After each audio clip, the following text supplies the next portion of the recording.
Across the globe right now, the structural build-out of artificial intelligence is manifesting in massive physical hardware deployments.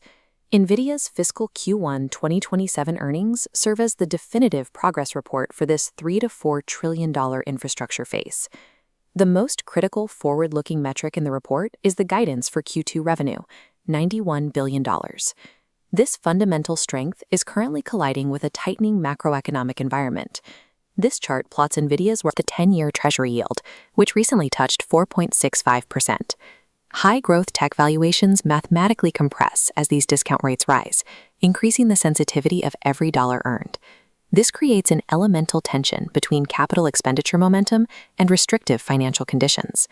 To determine if these valuations can survive this macrogravity, we must deconstruct how that $91 billion run rate is economically justified. Understanding the composition of these billions reveals whether hyperscalers see a path to return on invested capital or are simply reacting to hardware scarcity. In Q1, Nvidia reported $81.62 billion in revenue and earnings of $1.87 per share. While the top-line beat was expected, the company's structural dominance is visible in its profitability.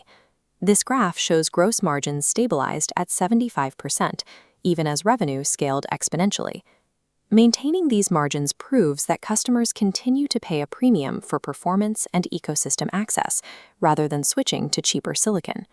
Consequently, the board authorized an $80 billion share repurchase program and raised the quarterly dividend to 25 cents.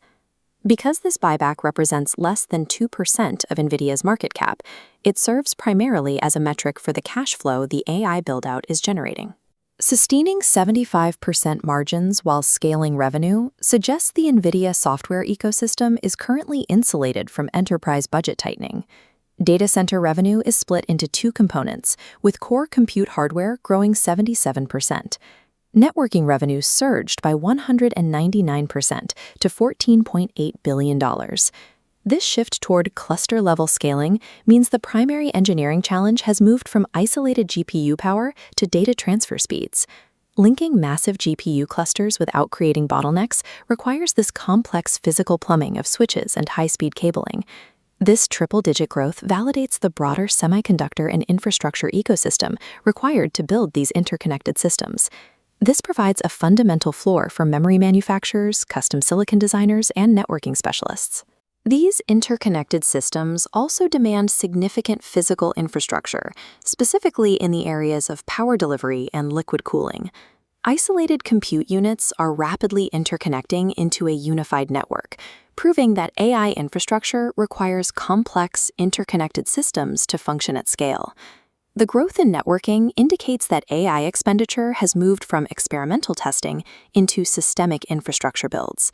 The $91 billion Q2 projection is the direct financial result of this cluster-level demand. This figure directly addresses the air pocket theory that concerned investors leading into the report. The theory suggested hyperscalers would pause current orders while waiting for the next-generation Rubin architecture to launch. Microsoft remains a primary driver. Meta is similarly committed, and Alphabet sustains high compute spend. The $91 billion guidance confirms that hyperscalers are aggressively deploying to current Blackwell architecture now. Notably, this $91 billion calculation assumes zero data center compute revenue from China. Achieving this outlook despite export controls highlights the strength of domestic and sovereign AI demand.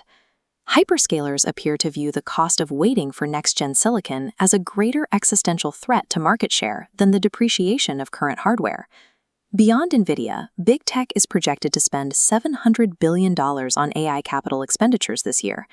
Investors are now shifting focus from software excitement to the reality of the underlying infrastructure. This shift places intense scrutiny on the timeline for return on invested capital.